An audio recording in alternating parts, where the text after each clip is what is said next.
ولتثبتا في جماعة تقيم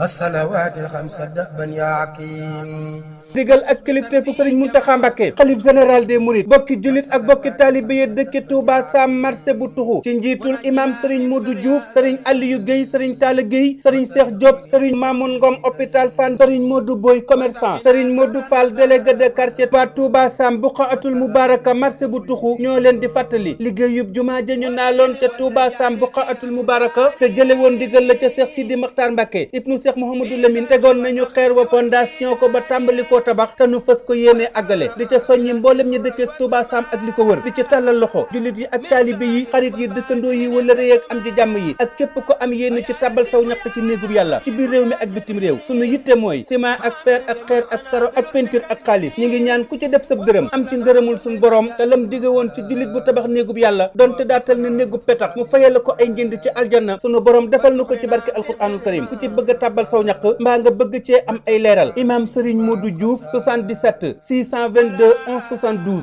Serigne Talla Gueye 77 653 56 66 Mamoun Ngom jëwriñ ca hôpital Fann Dakar 77 253 40 38 Serigne Aliou Gueye 77 518 16 90 Serigne Cheikh Diop 77 036 0075 noo ngi ñaan ku ci tabbal saw ñaq sunu borom faj say aajo barke alquranul karim jumaa ku ca def ab dërëm ñu fay ko ca barke ngërëm wér gudd fan wërsëgam ñu ful ko fegal koy bañam borom bi danoon koy tabax lu toll ne ki tàggum petax ma fay ko ca njëndee ki dex ca àjjana ji wax du nax murit nga la bul xeebu yiw jógal takku fas yéene daw ca kursu mbaax bañ a cay raw ca far lu jëf lañu leen naw tabax jumaa la ca dig pay ku xam tonoom da nga cay way nga ñaayu leen takku new say sasoo ne ndënd ya daa bay tabax ciment wala ay xeer karo ki fer wala peinture ku def million ba ci aw ñaar na xéewalam ëppi angaar jumaa ji saam la di seen cër pëste fu leen ca baraw gar te diine ji wala sun ngor pëste fu aar ko danoo war bay jëgal communication la qualité fait la différence ولتكفنا وما لا يغني